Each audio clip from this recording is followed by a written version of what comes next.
Hello everybody and welcome to the Robot Wars History Podcast. A show where we chart the development of key teams and bots from the course of this wonderful show that we all love. Speaking about robots that we all love, we've got a bit of a special today with Sir Chromalot. And of course, when we have a special bot, we need the most special of guests. And that is going to be a new one today, in the form of a guy we will simply call Jack. Hello, fellas. Oh, and then there's me. And this guy's here, you know. It's like, it's my own flat, and Nick's just come up for a visit, and we thought, well, Might as well. podcast makes sense. Yeah. Sir Chromalot, lads. Yeah, 10 out of 10. Yeah, of all emoji. the robots, 100. we go for this. Double underlined. Double underlined. So, I guess we should get straight into the robot's design then, because it pretty much keeps the same form throughout the entirety of Robot Wars. Yes, All if you that ever changes is the weapon. Yeah, if you wanted to go for a base of what Sir Chromalot is all about, as Jonathan Pierce consistently says, the American truck wheel hub is the foundation of Sir Chromalot as a whole. As opposed to Corkscrew, who would be a Scottish wheel hub. Yes, exactly. Key differences there. Both circular. And Spin Doctor, who would be a wheel hub A something. from the Canary Islands. Yeah. So, the team, the Hub Nuts, as they are called. But more commonly known as the Class Act. Yes. A bit more suitable for work, shall we more say. classy. Yeah. They had a few team members, actually. Steve Merrill, as we all know. Ray Tate. And then we had Steve Smith and Dave Whitehead from Series 3 to Series 4 as well, in Whitehead's case. It's like, don't treat Ray Tate as a mainstay. He was busy winning with the seeded Centurion Now, Series 3 to 4 before he was enlisted. yeah. And then we've got Lewis, or Louise Merrill in Series 6. The mysterious Merrill. Isn't she like a kid? I don't know. But it says Lewis. I don't ever remember seeing Lewis's Merrill, to be honest. Well, clearly we needed to rewatch Series 6 We then. did. Well, I apologise for that, lads. Not much information you're getting from this podcast, but that was the whole idea. So before we embarrass ourselves anymore, let's go on to something that's going to embarrass us even more, because Sir Chromalot's first ever fight is against Shell Shock, because of course it's against Shell Shock in the first round of Series 3. I think there's only one way we can summarise this, isn't there, Nick? I think there might well be. Well, you ready, Jack? 3, 2, 1. A snail's pace is fast enough for me. A snail's pace, there's plenty of things to see. It doesn't matter if the road is smooth or rough. A snail's pace is fast enough. You can tell our big Shell Shock fan, Isaac Toast, should I call him, put in the most passion there for Shell Shock. I have to make it sound like I am really Robert Brown. Yeah, you're doing a good job, mate. So, this fight itself, you have all seen it recently, actually, because the whole of the fight featured in the recent turd. Second most recent, we Yeah. can call it. So, the whole thing is basically Sir Chromalot piercing Shell Shock and dragging it around the arena. Not the most impressive fight on the face of things, but I'd like to give Sir Chromalot a little bit of a shout out here. I think it's one of the more dominant round 1 wins, actually. Yeah, well, one of the most dominant wins that Sir Chromalot has ever achieved. Yeah. Straight away, back when the spike was their primary weapon, that was only really the case for Series 3. It was a prominent part in Series 4, but not the primary weapon in their own words. But it punched through that fiberglass shell of the 60-odd kilogram machine. Was it really that light? Until something went a bit wrong. Why don't we pass over to Jack for that? Well, basically, Sir Chromalot got a little bit too close to the House Robots, and in one of probably the biggest non-controversies in perhaps Series 3, perhaps ever, who knows. It got through regardless. It was pitted, and Craig didn't agree with it, but that's the way it was. And we never saw the Shell Shock team again. So... Are you sure about that? Does he... What's this unbridled hatred for Fatboy Tin? Yeah. Oh my god, I completely forgot. Yeah. I'm so sorry. Wait, no, we've got it wrong. No, it's the other Shell Shock that was from the Fatboy Tin Oh my team. god. That was on Actually, my... Sorry, lads. That was on me. Yeah. Shell Shock was a one and done, but not that Shell Shock. This Shell Shock. Not related. Let's just put that in there. Wow. Yeah, in terms of embarrassing ourselves, this is a good start. So, I was meant to be the big old fan of that fight. yeah. I thought I was going to be the embarrassing one. Yeah. So, anyway. Speaking of embarrassing, Big Brother. Anybody been watching that? Yeah. I was. And speaking about embarrassing before the fight with the Channel 5 / former Channel 4 reality TV show, the class act started dancing in the arena. Yeah. Any thoughts on the dance moves there, guys? Well, as somebody who has represented Howden School on a national dancing stage where I made it out of the heats and into the grand final of the Yorkshire block at Grimsby, All right, I Ripper. could say that the dancing is somewhat comparable to my own. Is that a compliment? It's Not a compliment. It's interpretable. I'll let you guys listening interpret that. What would Tale of the Toaster's signature dance move be? What a bad question. Yeah, any ideas, comment them below. I don't think we'll get many. So, the fight with Big Brother itself was... Prompt? Yeah, it was basically Roadblock a couple of years later. A thing rode up a wedge that couldn't self-right and fell over. And Sir Chromalot's on the run! It's piggyback time! They're in and underneath Sir Chromalot! We're ready for the big flip! They're gonna flip him! Nah, it's all over! Big Brother the winner! yeah, you got the syllable count still there. If somebody just described the fight to you without you actually watching it, you would think it was something straight out of Series 1. Yeah, absolutely. But, so, that sadly brings an immediate end to Sir Chromalot in Series 3. But as I said, I think Sir Chromalot's pretty decent for a Series 3 robot.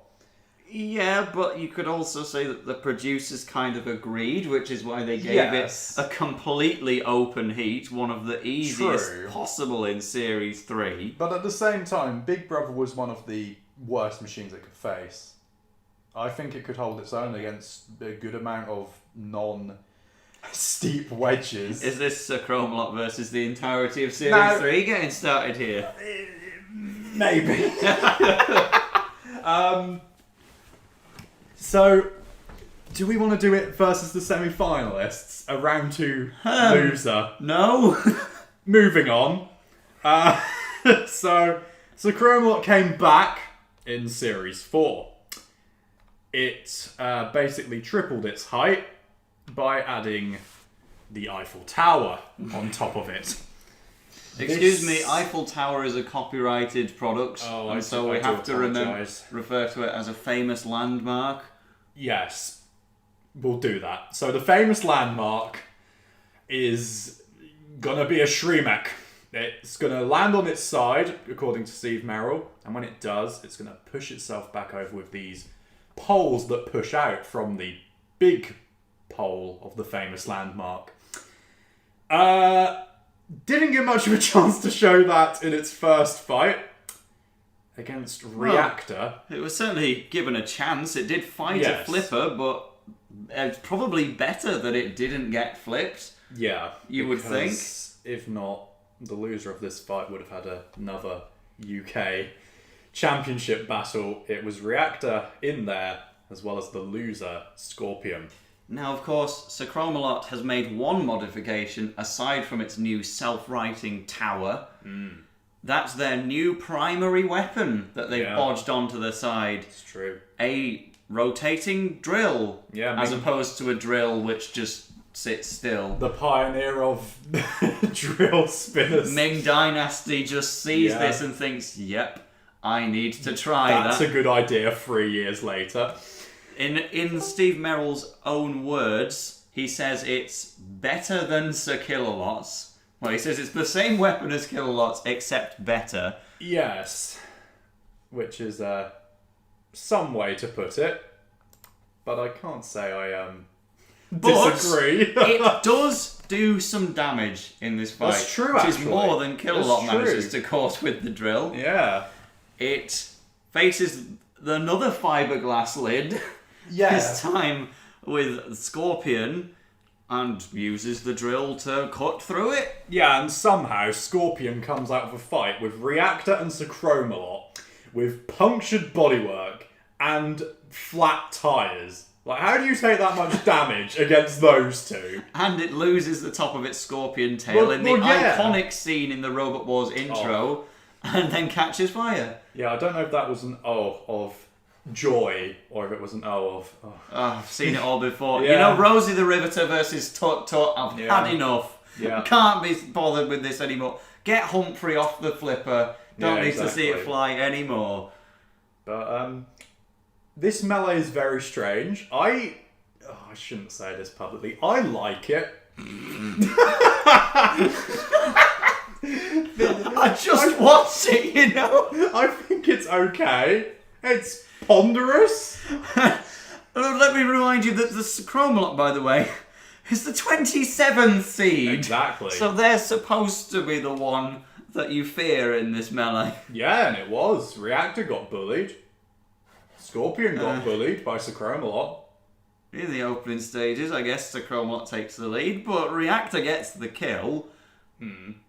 Yeah, after Scorpion was absolutely ruined by the drill spinner of Sir Chromalot, but you can try and give it a token win if you like. Sir Chromalot, drill! Yeah, so Jack, are you going to defend me or Toast on this fight? Personally, it's not a very difficult decision, really. I've got to defend Toast. It wasn't a brilliant fight.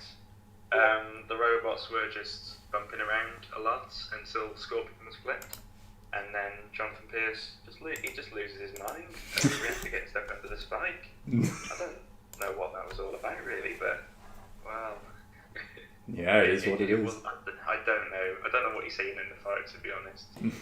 But Sir Chromalot defies the expectations of Julia Reed, proving that the seed was not only a worthy thing to give it, but it also gives it the more polite second round draw. It manages to dodge Wild Thing and gets a much more tame second round matchup of the Steel Avenger. Much more tame, and it gets absolutely bullied by the Steel Avenger still. Now, this is a Sir Chromalot podcast, of course, and we've already covered its most convincing win, which ended up with it in the pit. This is one of the Steel Avenger's most convincing wins, and it misses with 3/4 of its axe attacks. I mean, that's if you choose to believe the canon, because that's true. John Willoughby, captain of Steel Avenger, he is constantly editing his wiki page to rewrite the way his Series 4 battle works, and he always specifies that there's numerous axe blows that the Steel Avenger lands which get cut out of the televised broadcast. And maybe we'll delve into further detail in a Steel Avenger podcast. Yes. But just know that there's two ways you can view this battle. Sir Chromalot either gets dominated by a well-controlled, aggressive Steel Avenger, or it gets dominated by a Steel Avenger which misses with most of its attacks and still gets shepherded into the pit for the first pitting of the series since Wheelie Big Cheese put itself in there twice. Yeah, you can tell how much was probably cut out from that fight then. If the pit had to come into play, Jesus Christ. Jack, another tremendous fight this, do you agree? Quite clearly. I don't know how it missed your top 100 to be completely Yeah, I mean, I think I did need a drill destruction fight there somewhere. You know, if Mr. Speed Squared versus Heavy Metal is a Series 9 contender because it was the only pitting of the series, then That's true. once we get rid of the Firestorm self-pitting and the Wheeler Big Cheese self-pitting, it's only Wild Thing and Steel Avenger that actually get any before Panic Attack's heat. It's true. And Dominator 2 gets one on an already immobile Shadow of Napalm. Yeah, so it doesn't count, but this is a lovely pitting that still takes a while to actually complete. But you know, Steel Avenger, it's got a triangular front while Sir Chromalot is a circle, so this should be a very challenging manoeuvre to pull off. Yeah, but John Willoughby, the expert driver, with all of his multiple axe blows landed in this fight, just gets the coup de grace with a pitting that, Kim Davis himself would be proud of. Was he driving in this fight? Maybe. We'll never know unless John Willoughby edits the wiki to tell us. John Willoughby edits his page to say that he beat Carbide, and who are we to discredit that? It's still fighting to this day. It beat Halo at an Extreme Robots event just this week. Oh my god. Now, you'd think that would be it for Sir Chromalot in Series 4, but... You'd hope it would be it. But fortunately... Yes, we'll go with that in quotation they get marks. another episode, and that is, of course, the Celebrity Special, where indeed Sir Chromalot is represented by Shane Lynch of popular 90s boy band Boyzone to take on another 90s boy band of Five, prior to Five actually buying Robot Wars because they liked it so much. Exactly. They wanted to run their own series. This was a good audition for them. So before Series 7, the best series of all time, happens on Five, they get their first bit of experience using Disco Inferno to take on Shane Lynch. But before we get to the battle, the parallel between Shane Lynch and the Hubnuts is striking, to say the least. Yeah, there was some interesting celebrity Roboteer combinations in this episode, and yeah, like it makes sense to put the Turner sisters with a clusterbot. Chris Eubank with Killertron, at least it's a punching thing. Wild Thing, I couldn't even tell you anything about Andrea Shona Lowry. Andrea Suarez. That's it. Pussycat is in EastEnders because it never goes away. Yeah. So that's fitting. Iron Ore is in the hands of another EastEnders actress because it never works.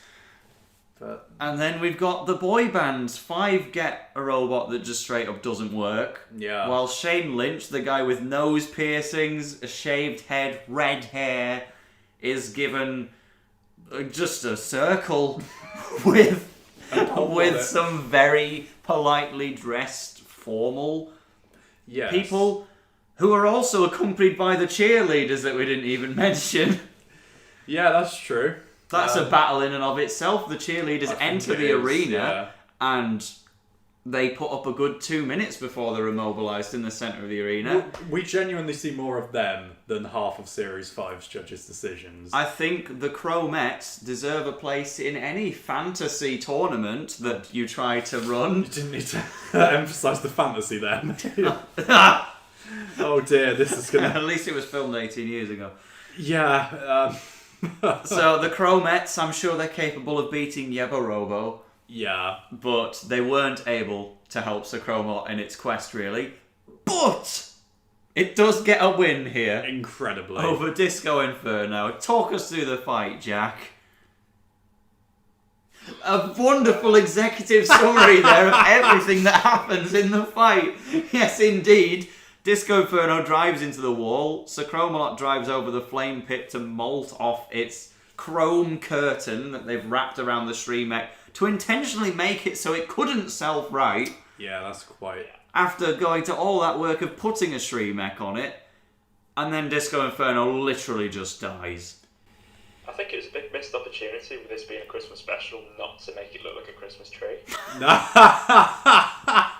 Put some baubles on the arms. Imagine Might it. as well. If they made Kilotron black, they could make Sir Chromalot green.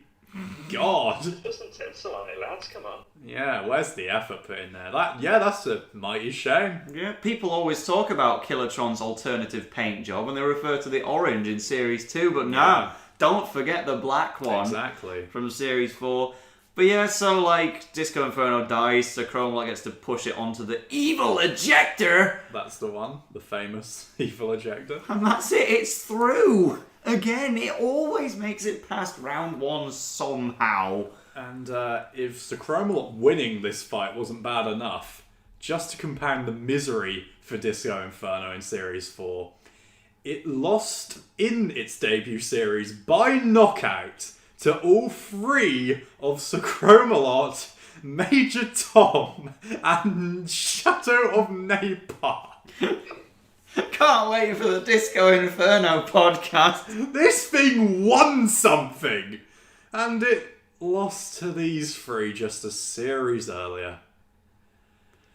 I have no words. So, with no further words, we will move on to the hard-earned... The other Annihilator champion from Extreme. Pussycat, with its EastEnders team, gets to take on Shane Lynch's Sir Chromalot, and it doesn't have to do a lot. The spinner is working on Pussycat, having not worked in the first round, and Sir Chromalot's mighty drill that was already bent in the Sir Chromalot fight, Steel Avenger fight, resigning it to a waggler. The drill is just completely sliced off by Pussycat, and then it cuts through the armour until Sir Chromalot is stuck on the flame pit. Sorry, the Flames of Fury, That's the one. as they are in this episode. Well done, you remembered it. Good stuff. And it never moves again. But, slight moment of contention, I wouldn't say it's 100% confirmed that Sir Chromalot was immobile. It's very possible that they were stuck on the grill! Yeah, exactly. And in order to be freed from the grill, it took Sir Killalot to pick them off. And because it took so long for the house robots to actually remove it, Yeah. Shane Lynch has just dropped the controller. He's given up. He thinks it's gone. His Of hands are course. in the air, leaning on the glass, putting fingerprints all over it. Oh. He's not even trying to control Sir Chromalot, despite the fact it's broken free. It could still be mobile now that it's been freed, but he's just not even giving it a go. All credit to him for not passing the controls over to the actual Roboteers, Yes. like most of the celebrities did. But, yeah, it gets a moment to move, but only when it's placed on the floor flipper and lands on its side again does he actually try to control the robot again. But at least it does get a chance to try and show the streamer. Not while it's actually flipped over like it would make sense to do, but at least it does open them up while it's on the flame pit. Then the house robots put it out of its misery, drop it into the pit, but at least it took the eventual champion to knock it out. Yes, we'll go with that. So, Oh, and it was nominated for the Sportsmanship Award, but Diator won it again. yeah, as you'd expect. So, that ends an absolutely stellar Sir Chromalot campaign. It At was, least they arrived on a Scavia truck Yep.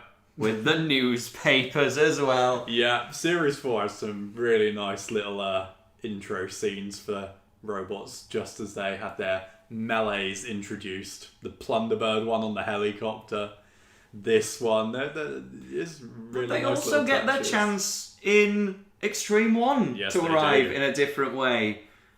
They only get, would you believe, 2 fights in the whole of Extreme, which I find really hard to believe because they were such a prominent part of it by being in a main event of Extreme, which was their first fight against Plunderbird 5. I believe they've arrived in the black car. Yes. And I believe they you're want right. to prove that they are the best singers. No, that's the Megamorg one. That's number 2. They want to show that they are the best showmen in Robot Wars. And, it's a genuine matter of controversy. True, Let's take a moment to think. Yeah. Who did we prefer out of the International Rec Crew and the Hobnuts as sportsmen and entertainers? That's a really good question, I am not too sure. I think I'd rewatch the Plunderbird guys more, but the Sir Chromalot guys feel that bit more. I don't know how to describe it, but they do complement each other really well. Yeah, especially when Ray Tate gets involved. Exactly. Just a little and he is finishing here for bodyguard Extreme touches. 1 now, because finally Sir Chromalot actually has a weapon, the pneumatic flipping arm, which Ray Tate designed. It's also got word art on there, as though it was Stegosaurus, but we'll overlook that. And in the Battle of the Showmen, I would say it depends what your sense of humour is, because the Plunderbird style is very in your face and funny, which I like, while the Sir Chromalot style is more subtle. It's still not subtle, but it's more subtle. Absolutely. They'll just slip in their jokes rather than planning it in advance, you could say. And the costumes just adds another layer. My favourite thing about the Hobnuts' humour is that they are the only team or robot to ever pick a fight with Jonathan Pierce. A force which isn't even present at filming, they managed to find a fight with. Which probably stems from Series 4 when he was picking on their weapon and calling it useless. So they come to Extreme with a grudge to settle against this man only, after they, of course, fight Plunderbird 5. So we'll talk about the battle for a bit, shall we? I think we should first get Jack's opinion. Who does he prefer as well? It's a good... I think there are very good points made between both. I think they do complement each other very well, and it's it depends on what your humour is, like you said. I mean, I wouldn't want one without the other, really. I think watching Series 2 Heat K this morning, International Rec Crew do like to say the word violence a lot. They do. I think I'm leaning towards Sir Chromalot's team on this one, actually. Just because of the Jonathan Pierce rivalry more than anything. That is potentially a key play there. So I think Sir Chromalot podcast especially will give them the benefit of the doubt. But it's a really good rivalry. It's up there with the really biggest ones in the show's history, for sure. And funnily enough, after we've agreed that maybe Sir Chromalot wins, in our opinion, on the showmanship, they also win the battle against Plunderbird 5. It's tentative stuff. Yeah. Extreme had some really awkward fights between these notable yet such average machines. It's this little 4 of Ming 3, Sir Chromalot, Plunderbird 5, and Common Getorix and Megamorg. So there's like 5 really, but they all seem to just fight each other at one point, and their fights draw out. It's because Ming was trying to learn how to make a drill from Sir Chromalot. Learn from the master. Nothing happens, yet everything happens. And this fight really does perfectly sum that up, because it's basically just Plunderbird somehow getting beached on top of Sir Chromalot for about however long, 30 seconds. Yeah, for me it's one of those fights which I misremembered for a long time. I always remembered it as Plunderbird dominating the fight, before, as we see, it just drives onto the lip of the pit and defeats itself. That's not really the case. Sir Chromalot gets one lift. And then they're just stuck. And they get stuck together as a result. Plunderbird has a charge where the Crusher is making contact with Sir Chromalot, but not really doing anything or pushing the robot. I think Plunderbird's front wedge is flipped away by Sir Chromalot. So if anything, on damage, Sir Chromalot is actually winning the fight throughout. But it's close.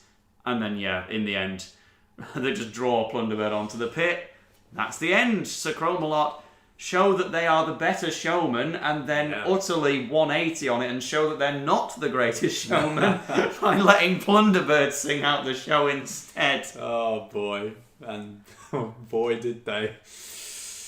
And then when Plunderbird actually has a fight with Megamog to prove who's the better singer and they get their chance to do it again, they've kind of already climaxed. Yeah. And they just bust it out a cappella for a couple of lines and it's not nearly as good. No. So they should have swapped the fights around, basically. I agree. Now, speaking of switching things around then... Or binning it off altogether. Yeah. Yeah, Sir Chromalot gets one more fight in Extreme, and we've mentioned they go 1-1 in Series 3, they go 1-1 in Series 4's main competition, and 1-1 in the Celebrity Special. In Extreme, they've got their win in the Vengeance. So you know what's next. So the loss has to be coming. It's the Tag Team Terror. Jack, we have talked about this competition on basically every podcast, I swear. What's your opinion on the Robot Wars Extreme Tag Team Terror competition as a whole?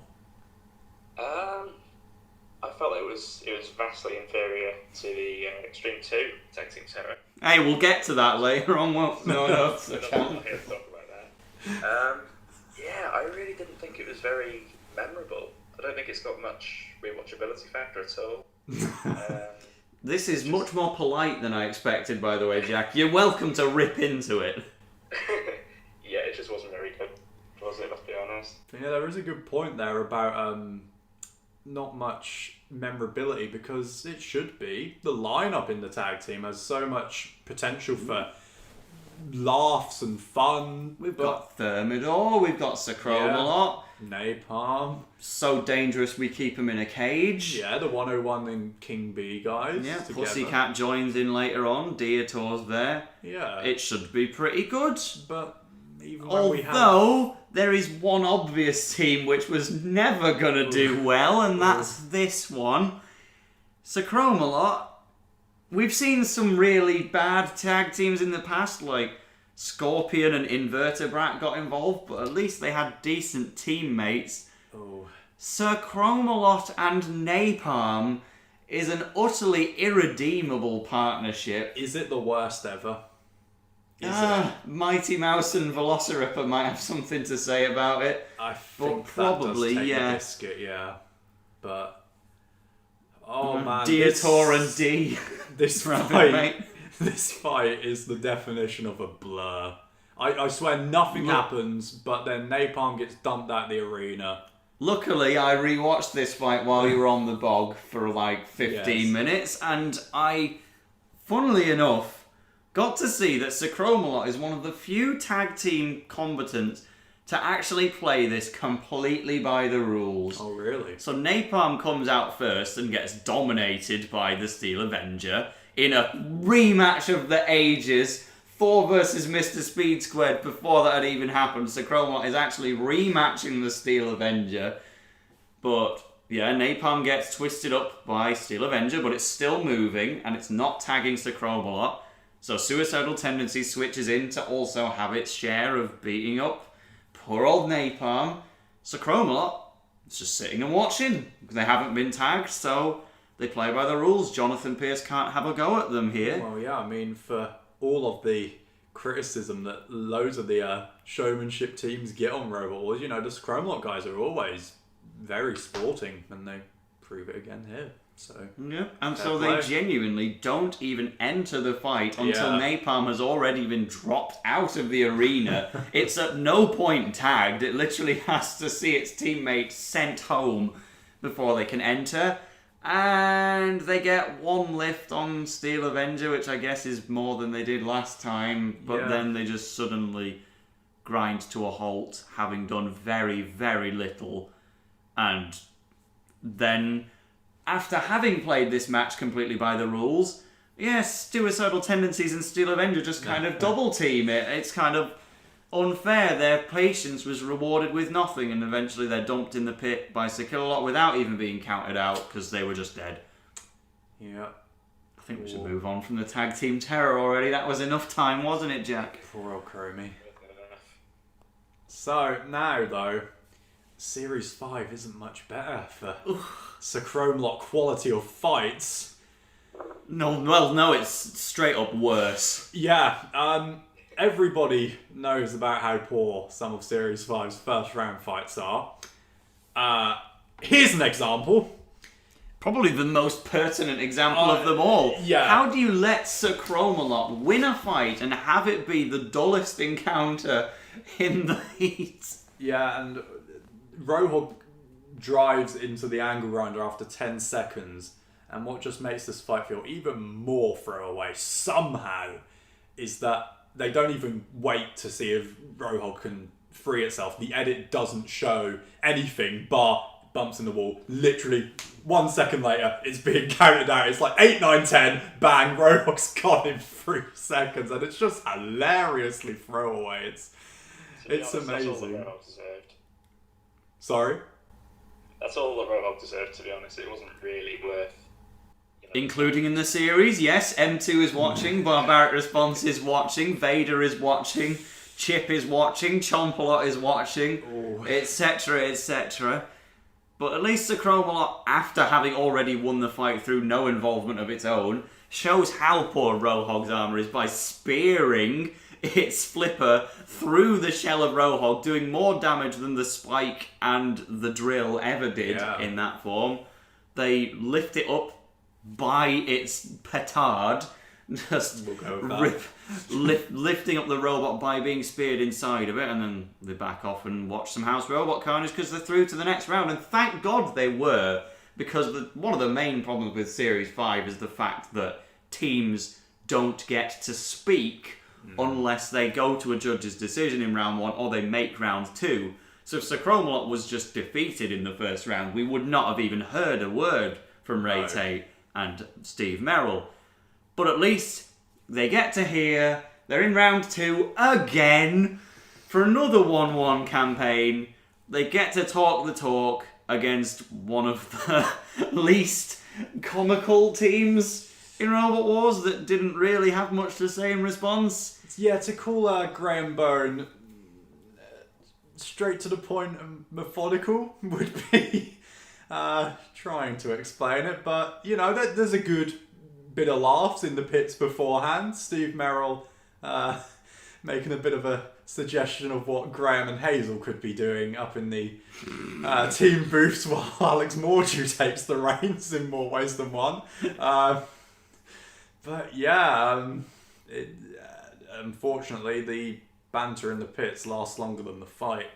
Yeah, this is something we went over in a lot of detail in the Firestorm podcast itself, because while we like the positive aspect about Firestorm and we can totally see why it would have a big fan base, the thing that annoys us the most about it is when they would take a robot which is clearly there for fun, like Sir Chromalot, very much an uncompetitive design, and give it the one flip done treatment. And just, why would you do that to Sir Chromalot of all machines? You're not going to lose this one, Firestorm. Yeah. Give it a bit of a fight, but no. I mean, I'll try and give them a little bit of a pass here, because why has Sir Chromalot got that flag on? Like, that's never going to help itself, right? So it's some of the blame is there, but yeah, it's just really sad. Like, this is a round 1 fight. In round 2, in a heat where we've already had a bad round 1 fight or 2, so from both of these machines, so it just gets multiplied by more here. And it just makes the entire heat one of the weakest of all time. It made Reactor 2 versus Gemini feel like a top 100 fight, just because it stood out so much as a competent battle. Even Steve Merrill doesn't really have much to say for himself after that fight, because he literally didn't even get to play. Yeah. He entered the arena and then promptly left it. That's the end of his Series 5 campaign. Unfortunately so. But we've had a good 3 really bad battles in a row. I'll give the Plunderbird one a little bit of leeway. Thankfully, as we get to the twilight of Sir Chromalot's Robot Wars career, it ends with a trail of 3 amazing fights, starting with an all-time classic melee of Sir Chromalot versus Shunt before the battle starts. Yes, that notably. Yeah, it has 4 great fights in a row. Yeah, there we go. it has more And Sir more of a Chromalot's on the battle. run. It's piggyback time. It has more of a battle with Shunt before its Series 6 melee than it does with Firestorm 3 in the last wars. That's actually true. They do indeed get to enter the arena for one of the most highly regarded melees of all time against ICU, the Alien, and GBH2. We've finally got a good fight to talk about, eh, lads? We have. So, I think, because we've subjected Jack on his debut to be in this podcast, mate, do you want to wax lyrical about this fight? Take it away. Yeah, it was a great fight. I mean, everybody seems to get involved with everybody.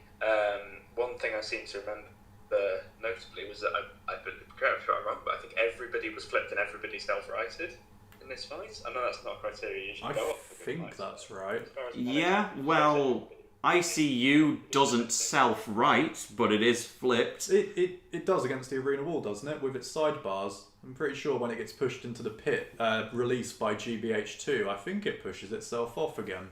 I think that's right. Well, then, you would be absolutely right. I Then think that is right.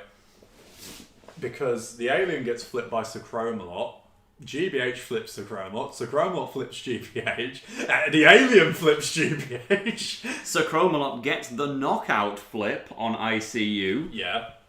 So, most importantly. So yeah, but it's always been, although Sir Chromalot progressed from this fight, it's always been one of the more melees open for debate, shall we say, over the loss of potential with GBH2 not making it through. And it's an interesting one because recently I started this blog on the wiki. Not going to go into too much depth about it with a shameless promo. But there is a link in the description. But there's a link in the description. And it's basically going over fights and scoring them. And after a little bit of confusion, I did. And when you say scoring, then you mean on a judging criteria, not exactly. on entertainment not value on, or anything. Not on, oh, that robot looks quite shiny, let's put it through out of 10. Like Black Hole versus Zeus, that's an 8 out of 10. Yeah, we'll go with that. But yeah, story short, I did end up putting Sir Chromalot through in this fight after a little bit of intervention maybe on damage because of the KO blow on ICU. But it really is an interesting fight because GBH looks the more busy and the more aggressive in general, but when you look at it in detail, boy, GBH is erroneously controlled in general anyway. But if you look at it closely, it even gets itself near the pit a second time after the one that's a bit more obvious.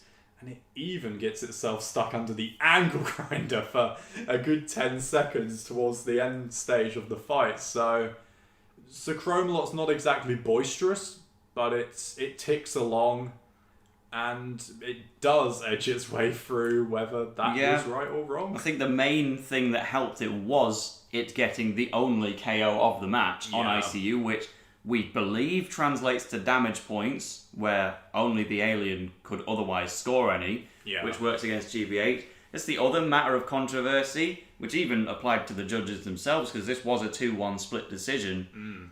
But back in the days of Robot Wars and BattleBots being off-air, this was one of the only instances we had of a robot being dead at the end of a fight, but it still won. Sir Chromalot was flipped in the CPZ, and it wasn't counted out, and fair play to them. Maybe they would have been able to self-right. We can't prove that they couldn't, but they were seemingly dead at the end of the fight and still won. But nowadays, I don't feel like that would really be brought up as much anymore. No. Now that we're in days where Overhaul can die against Chomp and still win, or Hypershock can go to a split decision with Scorpios while sitting on its arse upside down, having been flipped over, etc., etc. At the time, it was a matter of controversy, especially because some people thought, for example, 259 should have beaten Wild Thing despite being dead. I disagree, because 259 was dead for a lot longer and Wild Thing actually caused damage to it, but that's an aside. So Chromalot, I can totally understand why some people would think GBH was a bit robbed here, but I wouldn't trade Sir Chromalot's place in the second round of one of the best episodes of all time.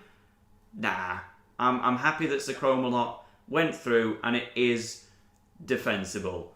Yeah. Yes, GBH2 should have been invited to appear in Extreme at least, but that's an unrelated issue, and even if GBH could have gone through to fight S3, I don't think that would have gone too much better, to be honest, so I'll take Sir Chromalot going through. I think people kind of misremember it because GBH looked like such a competent robot as well. Yeah, like visually, it just looks complete, doesn't it? A couple of weapons in good areas of the machine. Technically a wedge, fast, aesthetically nice. One loser. Yeah, exactly. So it's always going to get that sympathy as well that there's potential there, and there was, but yeah, shouldn't take anything away from Sir Chromalot here. It did decently enough, and as Toast hinted at, instead of GBH fighting S3, it was the class act that get outclassed. Oh. But I love that before the fight, they're beyond the point of addressing their opponent. Steve Merrill's gag this year, apart from picking on Jonathan Pierce, is that he's just too bothered about his costumes, and he's constantly changing. The actual interview itself, Philippa asked him, "Have you ever looked at your robot lately?" And he just says, "Have you seen this jacket? I've got the gold one on now. Do you like the gold jacket? Are you worried about S3? No, who are S3? It just carries on like that. I think that is another...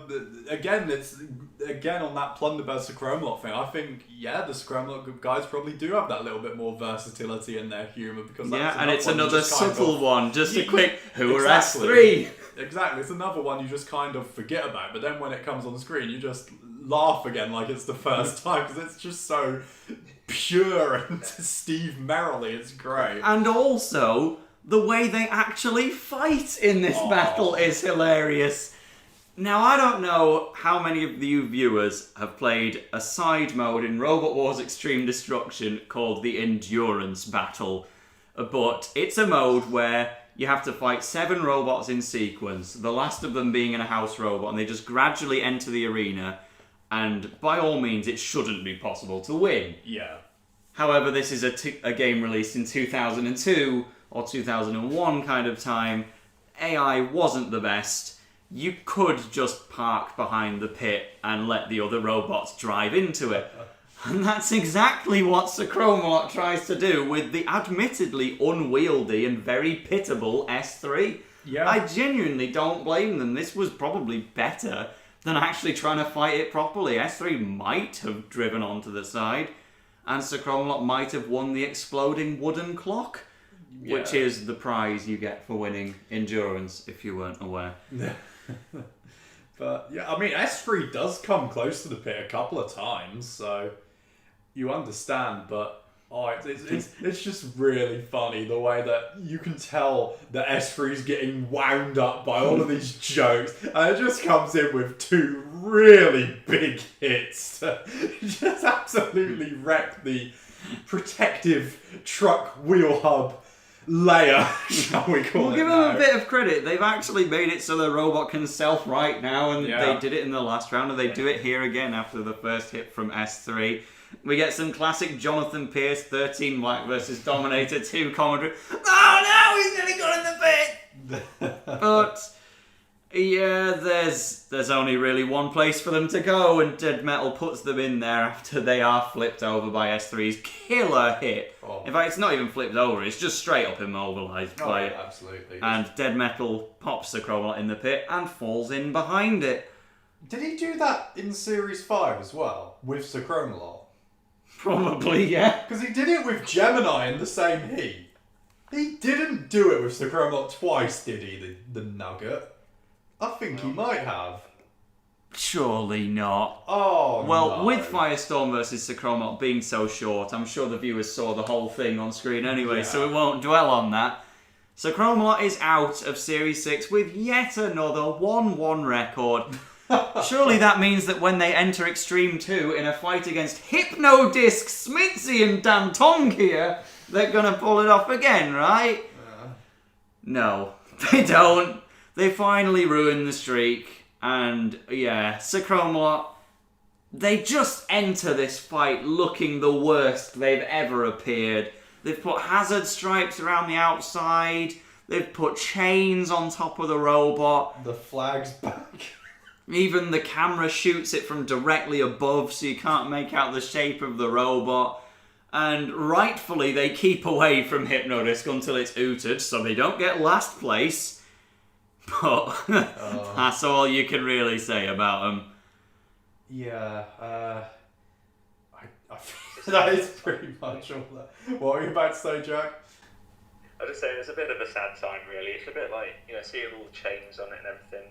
Yeah, it just feels like that random guy going through his midlife crisis, just trying to find his identity again when he knows it's just all gone already. Look at that entanglement device! It's designed to destroy the Hypnodisc! That's true. It could genuinely be the idea. That might have been what they were going but for. they were just playing it off as a bit of a joke, yeah. Steve Merrill with his cunning tactics again. Two fights in a row. Dietor did have intentional slits in its fur for the tornado fight. They actually wanted to entangle it. It could be the truth. But yeah, Dan Tomke just flips it a bit and eventually puts it on its back in a CPZ. Oh. And Matilda twats it out the arena with her ass in what is a wonderful way to end the fight.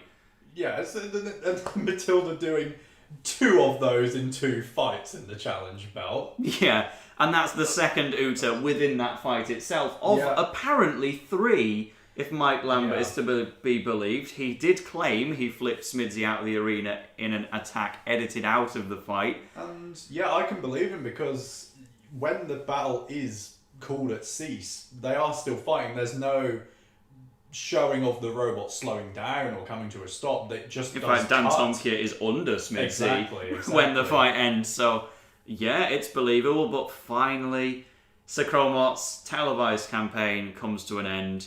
They didn't make it to round 2. Imagine them in round 2 of the challenge belt. So they would have been taking on Terahertz.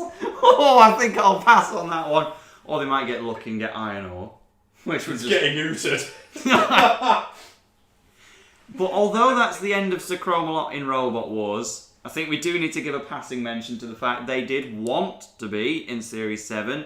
And not only that, they made a brand new machine for it. They finally abandoned the American wheel hub. They did. To go with an invertible design, much in the shape of Cobra from Series 7.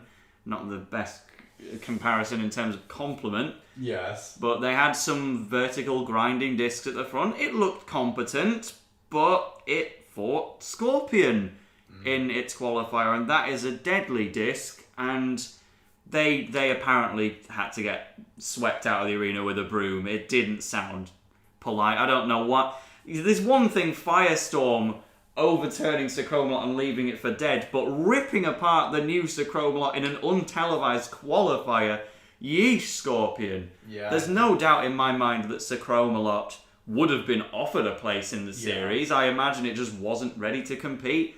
What they needed to do was give it the 15th seed in place of Ming Dynasty. Then it could have been straight through. You can tell Scorpion harboured a severe hatred from that absolute demolition job in Series 4 that Sir Chromalot gave it. Oh god, that's a vengeance match! Yeah! Just like the Steel Avenger rematch. So yep, Scorpion was defeated by the seeded Sir Chromalot. They certainly got their revenge to the benefit of nobody. No, exactly. Well, that's the end. At least Ray Tate is still attending events with Skeletor, the climbing robot, to this day. We won't go over Centurion. Ray Tate, he's still representing Sir Chromalot to this day. Obviously, Steve Merrill cannot, but he sure left a legacy with his wonderful robot and his wonderful team. Yeah, really. Most of his fights were terrible. But most of his interviews were 100 emoji double underlined. Pretty much. He's a wonderful, wonderful character, and despite some of the really bad fights, they do have a few excellent ones in there as well. It's a really nice sprinkling of the bizarre and the brilliant. So, yeah, there's... And I don't think it could have ended in a better way either. No, absolutely. In terms of televised fights, yeah. Yeah, so in terms of best ways to end off the podcast, I think we've got to close this out with the last line that Steve Merrill ever delivered on TV after losing to Dan Tomke and Smidsy. They do fantastic dinners here. Yeah, Steve Merrill was the saving grace of Philippa in Extreme 2, isn't he? Right, well then, I've been Tale of the Toaster with good old buddy Nick, and say ta-ra for us, Jack. Ta-ra, everybody. See you in the next one. Goodbye. Goodbye.